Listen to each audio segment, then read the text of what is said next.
আসসালামু আলাইকুম ভিউয়ার্স। বাংলাদেশের সর্বশেষ আপডেট সংবাদে আপনাদের স্বাগত।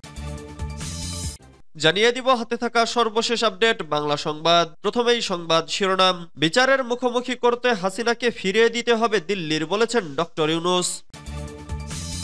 এরপর জানিয়ে দিব সাবেক খাদ্যমন্ত্রী কামরুল ইসলাম ৮ দিনের রিমান্ডে। এদিকে কারাগারেও তৎপর দরবেশ। এরপর জানিয়ে দিব কানাঘুষা সংস্কারে ক্ষতিগ্রস্ত করতে পারে।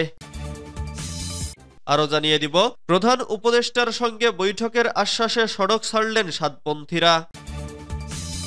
সর্বশেষ জানিয়ে দিব জনগণের অধিকার নিশ্চিত না হওয়া পর্যন্ত সতর্ক থাকতে হবে, বলেছেন নয়ন। এতক্ষণ শুনছিলেন সংবাদ শিরোনাম, এবারে বিস্তারিত। তবে অনুরোধ থাকবে ভিডিওটিতে একটি লাইক করবেন এবং কমেন্ট করে জানিয়ে দিবেন কোন জেলা থেকে আপনি আমাদের এই ভিডিওটি দেখছেন। বিচারের মুখোমুখি করতে হাসিনাকে ফিরিয়ে দিতে হবে দিল্লির, বলেছেন ডক্টর ইউনূস। প্রধান উপদেষ্টা ডক্টর মোহাম্মদ ইউনূস বলেছেন, ভারতে পালিয়ে যাওয়া ক্ষমতাচ্যুত প্রধানমন্ত্রী শেখ হাসিনার প্রত্যর্পণের প্রক্রিয়া চালাবে বাংলাদেশ। বিচারের মুখোমুখি করতে হাসিনাকে অবশ্যই ফিরিয়ে দিতে হবে দিল্লিকে। তবে আওয়ামী লীগ নির্বাচনে প্রতিদ্বন্দ্বিতা করতে তার কোনো আপত্তি নেই বলে স্বীকার করেছেন প্রধান উপদেষ্টা। সম্প্রতি ডক্টর মোহাম্মদ ইউনূস ঢাকায় তার বাসভবনে জাতীয় সংবাদ মাধ্যম দ্য হিন্দু এর সঙ্গে একান্ত সাক্ষাৎকারে একথা বলেছেন। শেখ হাসিনাকে ফিরিয়ে আনতে অন্তর্বর্তী সরকার ইন্টারপোলের কাছে আবেদন করেছে। ভারত বাংলাদেশের মধ্যে প্রত্যর্পণ চুক্তি থাকা সত্ত্বেও শেখ হাসিনাকে ফেরত আনতে কেন আনুষ্ঠানিক অনুরোধ করা হয়নি এমন প্রশ্নে ডক্টর ইউনূস বলেন, আমার মনে হয় আমরা আইনি প্রক্রিয়া অনুসরণ করছি, তবে সে পর্যন্ত এখনো পৌঁছায়নি। ভারতে শেখ হাসিনার উপস্থিতি উভয় দেশের সম্পর্কের জন্য অসুবিধা সৃষ্টি করছে কিনা এমন প্রশ্নের জবাবে ডক্টর ইউনূস বলেন, আপাতত ভারতে বসবাস করাটা সমস্যা নয়, সমস্যা হচ্ছে বাংলাদেশের সঙ্গে তার যোগাযোগ। তিনি বাংলাদেশি জনগণের সঙ্গে কথা বলছেন এবং সেটা রাজনৈতিক রূপ নিচ্ছে। তিনি তার রাজনৈতিক কর্মকাণ্ড চালিয়ে যাচ্ছেন, এটিই সমস্যা। সাবেক খাদ্যমন্ত্রী কামরুল ইসলাম ৮ দিনের রিমান্ডে। আওয়ামী লীগের প্রেসিডিয়াম সদস্য ও সাবেক খাদ্যমন্ত্রী অ্যাডভোকেট কামরুল ইসলামকে ৮ দিনের রিমান্ড দিয়েছেন আদালত। রাজধানীর নিউ মার্কেট থানায় করা হত্যা মামলায় তার এই রিমান্ড মঞ্জুর করা হয়েছে। মঙ্গলবার ১৯ নভেম্বর আদালত এ রায় দেন। এর আগে তাকে আদালতে হাজির করে ১০ দিনের রিমান্ড আবেদন করে পুলিশ। পরে শুনানি শেষে এ রায় দেন আদালত। এদিকে গতকাল সোমবার রাতে রাজধানীর উত্তরা ১২ নম্বর সেক্টর থেকে তাকে গ্রেফতার করা হয়। ঢাকা মহানগর গোয়েন্দা পুলিশের অতিরিক্ত কমিশনার রেজাউল করিম মল্লিক এ তথ্য নিশ্চিত করেছেন। এই পুলিশ কর্মকর্তা বলেন, রাত ১১টার দিকে উত্তরার একটি বাসা থেকে তাকে গ্রেফতার করা হয়। তাকে ডিবি কার্যালয়ে আনা হচ্ছে। আগামীকাল তাকে আদালতে হাজির করা হবে। দুদকের প্রাথমিক তদন্তে জানা গেছে, কামরুল ইসলাম সাবেক আওয়ামী লীগ সরকারের খাদ্যমন্ত্রীর দায়িত্বে থাকার সময় ব্রাজিল থেকে নিম্নমানের গম আমদানি করে সরকারের বিপুল টাকা আত্মসাৎ করেছেন। তার নিজের নামে রাজধানীতে রয়েছে বাড়ি, ফ্ল্যাট ও বেশ কয়েক কাঠা জমি। আরও আছে ২টি টয়োটা ল্যান্ড ক্রুজার গাড়ি। এছাড়াও নিজের নামে ও তার স্ত্রী সন্তানদের নামে দেশে বিদেশে অঢেল সম্পদ গড়ে তুলেছেন।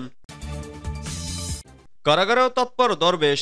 বেক্সিমকো গ্রুপের কর্ণধর ও সাবেক প্রধানমন্ত্রী শেখ হাসিনার বেসরকারি খাত বিষয়ক উপদেষ্টা সালমান এফ রহমান কারাগারে বসেও দেশের বিরুদ্ধে ষড়যন্ত্র অব্যাহত রেখেছেন।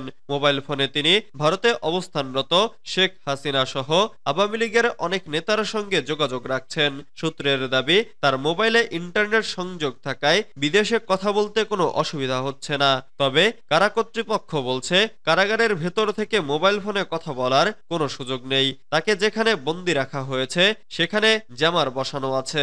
বৈষম্য বিরোধী ছাত্র জনতার অভ্যুত্থানে গত ৫ আগস্ট সাবেক প্রধানমন্ত্রী শেখ হাসিনা ভারতে পালিয়ে যাওয়ার পরে আত্মগোপনে চলে যান সালমান এফ রহমান। বেশ কয়েকদিন পালিয়ে থাকার পর গত ১৩ই আগস্ট সাবেক আইনমন্ত্রী আনিসুল হক সহ পালানোর সময় রাজধানীর সদরঘাট থেকে তাদের গ্রেফতার করা হয়। পরে রাজধানীর নিউ মার্কেট থানায় করা একটি হত্যা মামলায় সালমান এফ রহমানকে গ্রেফতার দেখানো হয়। এরপর তাকে ওই মামলায় রিমান্ডে নিয়ে জিজ্ঞাসাবাদ করে পুলিশ। কারাগারে যাওয়ার পর তিনি ডিভিশন পান। ডিভিশন পাওয়ায় কারাবিধি অনুযায়ী সাধারণ বন্দীদের চেয়ে কিছু বেশি সুযোগ সুবিধা পাচ্ছেন তিনি। এর মধ্যে কারাগারে পেয়েছেন চেয়ার, টেবিল ও খাট, যেগুলো ডিভিশনহীন বন্দীরা পান না।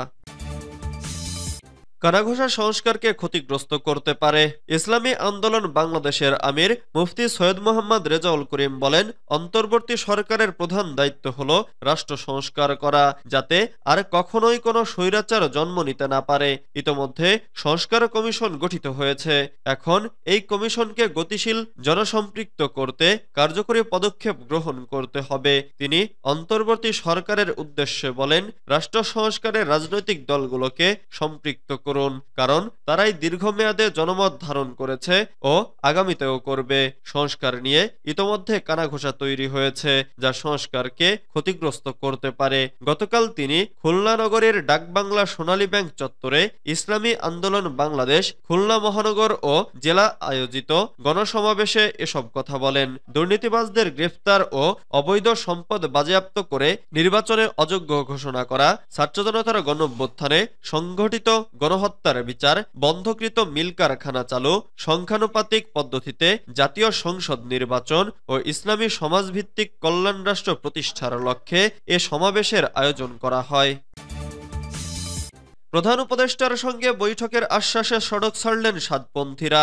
মাওলানা সাদকে ইজতেমায় আসতে দেওয়ার দাবিতে মঙ্গলবার ১৯ নভেম্বর সকালে প্রধান বিচারপতির বাসভবনের সামনের সড়কে অবস্থান নেন তার অনুসারীরা। পরে প্রধান উপদেষ্টা ডক্টর মোহাম্মদ ইউনূসের সঙ্গে বৈঠকের আশ্বাসে সড়ক ছাড়েন তারা। এদিকে আগামী বছর ২ পর্বের বিশ্ব ইজতেমার তারিখ চূড়ান্ত করা হয়েছে। প্রথম পর্ব ৩১ জানুয়ারি থেকে ২ ফেব্রুয়ারি শুরাই নেজামের অধীনে হবে এবং দ্বিতীয় পর্ব ৭ থেকে ৯ ফেব্রুয়ারি সাতপন্থীদের অধীনে অনুষ্ঠিত হবে। রবিবার ১৭ নভেম্বর স্বরাষ্ট্র মন্ত্রণালয়ের জননিরাপত্তা বিভাগের একটি বিজ্ঞপ্তিতে এ তথ্য জানানো হয়। বিজ্ঞপ্তিতে উল্লেখ করা হয়, সভাপতি তার স্বাগত বক্তব্যে বলেন যে, বহির্বিশ্বের কাছে দেশের ভাবমূর্তি উজ্জ্বল করতে বিশ্ব ইজতেমা দীর্ঘদিন ধরে তাৎপর্যপূর্ণ ভূমিকা পালন করে আসছে। অতীতের অভিজ্ঞতাকে কাজে লাগিয়ে এবারের বিশ্ব ইজতেমার আয়োজনকে আরো সুন্দর ও মহিমান্বিত করতে হবে। এতে আরো উল্লেখ করা হয়, ২০২৫ সালের ৩১ জানুয়ারি থেকে ২ ফেব্রুয়ারি পর্যন্ত বিশ্ব ইজতেমার প্রথম পর্ব তাবলিগ জামাত বাংলাদেশ মাওলানা মোহাম্মদ জুবায়েরের অনুসারী শুরায়ে নেজাম আয়োজন করবেন ও আগামী ৭ থেকে ৯ ফেব্রুয়ারি পর্যন্ত বিশ্ব ইজতেমার দ্বিতীয় পর্ব তাবলিগ জামাত বাংলাদেশ মাওলানা সাদের অনুসারীরা আয়োজন করবেন।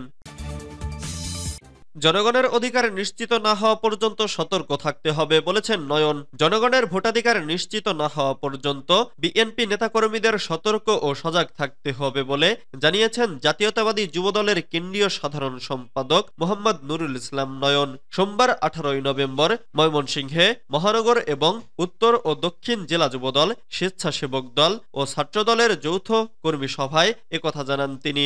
সারা দেশে জেলা ও মহানগর ভিত্তিক সাম্য ও মানবিক সমাজ বিনির্মাণে এ সভা অনুষ্ঠিত হয়।